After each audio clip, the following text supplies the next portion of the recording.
Radio Karoual, le journal. Présentation Joseph Ismaël Bationo. Information d'ici et d'ailleurs, madame, monsieur, bonjour et bienvenue sur la 104.6 Radio Karoual. Voici la une de cette édition.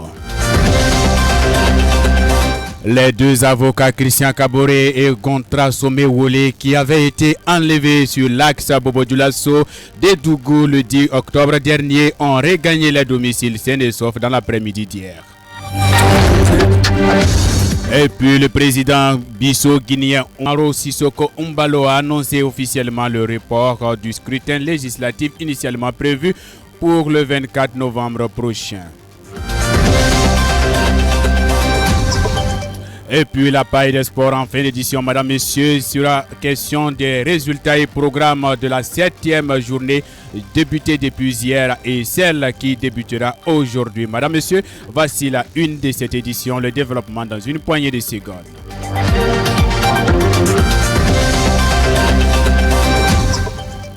Une fois de plus, madame, messieurs, bonjour et bon appétit à tous ceux qui sont à table. Ceci dit, jadis florissante, le métier de la menuiserie, à l'instar des autres activités, rencontre des difficultés à cause de la coupure de la route nationale numéro 3. Pour mieux s'imprégner de ce qui entrave la bonne marche de cette activité exercée par bon nombre de personnes, Ismaël Konfé et Aruna Maïga sont allés à la rencontre de certains menuisiers installés dans la ville de Dori. Suivons plutôt ce reportage. Pour exercer la menuiserie, il faut la matière première qui est le bois, qui est aussi importé. Malgré la fermeture de la RN3, les menuisiers arrivent à s'approvisionner avec difficulté. Abdoulaye Maïga, menuisier installé au secteur 3 de Dori. Bon, des fois, il faut des convois. Les convois aussi, bon, ça ne vient pas toutes les semaines. Des fois, le convoi vient, mais des fois, les camions sont coupés, ça ne vient pas. On est obligé de s'asseoir, attendre le convoi prochain. À la menuiserie Bismillah de Ousmane Maïga, ce sont les camionneurs qui sont la principale difficulté. Le transport, c'est trop tassé. Bon, souvent, les chauffeurs disent non, ils ont fait 2 jours en cours de route, 3 jours en cours de route. Bon, il y en a qui sont trop exagérés, ils agitent trop. Puis, ils agitent plus que 1000 et quelques. Ça fait les journées, même, ils ne peuvent pas s'en sortir. Même pour prendre les contrats, même, c'est un peu difficile. Pour faire face à une éventuelle rupture, Ousmane Maïga a trouvé une stratégie. J'ai fait beaucoup de réserves. Bon, je ne peux pas compter sur le convoi justement, mais quand chaque convoi vient, quand j'amène le matériel, jusqu'à le convoi va venir, c'est toujours posé. Ouais, c'est une histoire de mathématiques seulement. En dehors de l'approvisionnement en matières premières, il y a aussi l'engouement autour des chefs d'œuvre qui s'est affaibli. Hassan Maïga, installé au secteur 3 de Dori. Bon, le marché, vraiment, ce n'est plus comme avant. Maintenant, ça va. Mais comme on arrive quand tu sors, tu vas gagner. Au moins, l'agent te propose pour rentrer, on dit Dieu merci. Relancer ce secteur est aujourd'hui une priorité de développement. C'est pourquoi Abdoulaye Maïga lance cet appel. On prie Dieu que la route soit libérée, que la paix revienne au Burkina Faso. Pour qu'on travaille et puis se développer quoi. Bon nombre de jeunes bénéficient des formations en menuiserie chaque année. Pour soutenir ce secteur ainsi que les novices, il faut trouver des solutions afin que le secteur de la menuiserie participe pleinement au développement de la commune de Dori.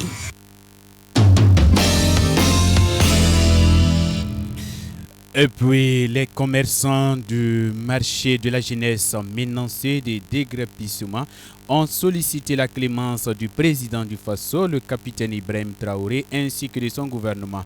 La conférence de presse au cours de laquelle l'appel a été lancé s'est tenue hier mardi 5 novembre 2024 au sein du marché dans la zone d'aménagement commercial et administratif en abrégé Zaka à Ouagadougou. Pour plus de détails avec Leila Diallo.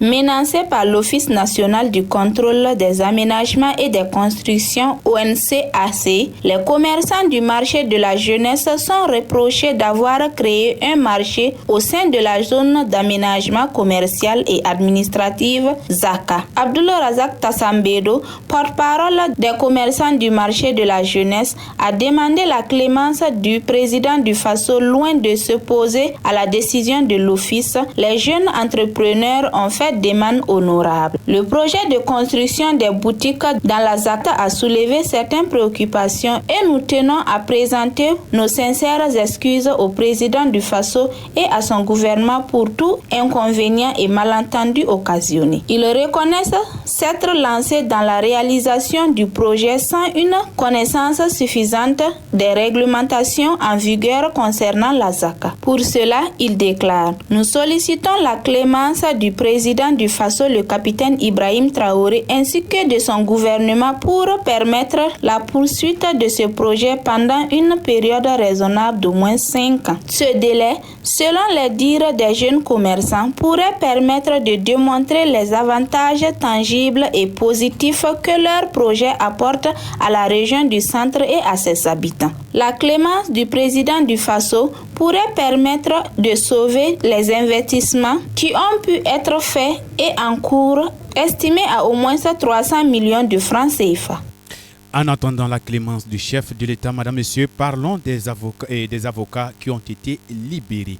Comme je l'annonçais en titre, les deux avocats, Christian Kaboré et Gontra Soumewele, qui avaient été enlevés sur l'axe d'Edougou-Bobo-Dioulasso le 10 octobre dernier, ont regagné leur famille saine et sauf, a annoncé dans un communiqué par le bâtonnier maître Batibie Benao. Il adresse ses vives félicitations ainsi que ses remerciements au bureau burkinabé des avocats, aux plus hautes autorités du pays ainsi qu'aux forces de défense et de sécurité.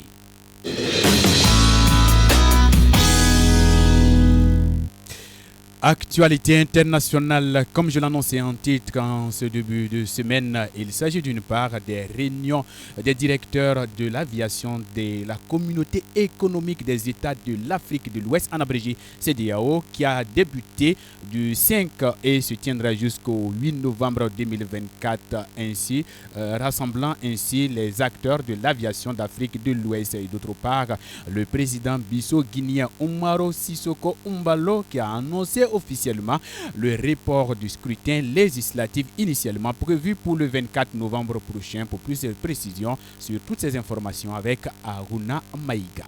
La série de rencontres organisées par la communauté économique des États de l'Afrique de l'Ouest CEDEAO vise à répondre aux enjeux stratégiques du transport aérien en Afrique de l'Ouest, en particulier la réduction des tarifs aériens et des taxes grâce à des réformes communes. Cette initiative a pour ambition le renforcement de la connectivité régionale tout en facilitant les échanges économiques et la mobilité des populations. Les travaux concernent des consultations techniques d'experts du 5 au 7 novembre 2024 pour préparer une session ministérielle prévue le 8 novembre 2024. Il s'agira pour eux de discuter des actions concrètes pour alléger les charges opérationnelles des compagnies aériennes, harmoniser les normes de sécurité et accroître l'accessibilité des vols régionaux. Ainsi, la CEDEAO favorisera non seulement la croissance du secteur touristique et commercial, mais aussi améliorera l'accès des services essentiels comme la santé et l'éducation. Ces réunions précèdent le Conseil des ministres de la CEDEAO qui est prévu en décembre. Pendant ce temps, les élections législatives prévues le 24 novembre en Guinée-Bissau n'auront pas lieu à la même date, indique une note du conseiller politique du chef de l'État, Fernando Delfim da Silva. Selon le gouvernement, les conditions ne sont pas réunies pour la tenue des élections à la date initialement fixée. À cet effet, le ministre de l'administration territoriale, Aristide Okant da Silva,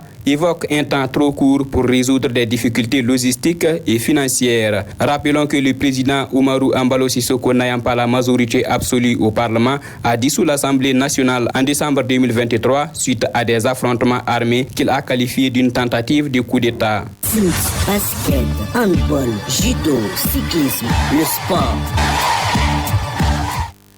La page des sports, comme je l'annonçais en titre, sur la question des résultats des matchs joués hier, mardi 5 novembre 2024. Au total, 5 rencontres se sont tenues. On note le premier point pris par l'ASEC de Koudougou depuis le début de la saison et le match nul de l'AS Douane, suivi également du programme de la dernière manche de la 7e journée du Faso Foot Ligue 1 qui se déroulera bien entendu cet après-midi à partir de 15h.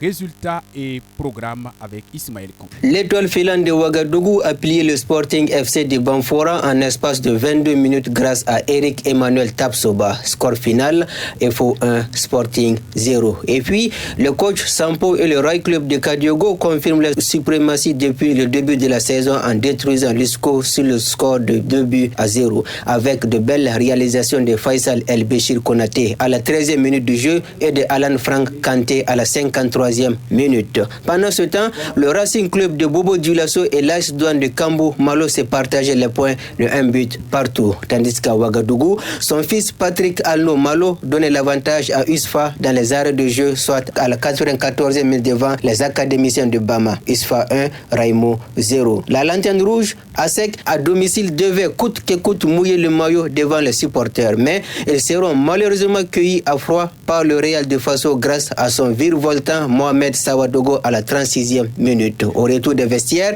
les jaunes et noirs de la cité des Cavaliers Rouges vont réagir grâce à son vétéran Edmond Yamego à la 56e minute. ASEC 1, Real de Faso 1. Les matchs de la dernière manche de la 7e journée de Faso Foot Ligue 1 se poursuivent ce soir avec les rencontres comme AS Sonabel Majestic SC sur le terrain de l'USFA, Salitas FC Asfa Yenega au stade municipal Youssouf Joseph Konombo de Ouagadougou et le choc Bobole Vitesse FC ASFB au stade Wobi. En rappel, toutes les rencontres débutent à 15h30 minutes.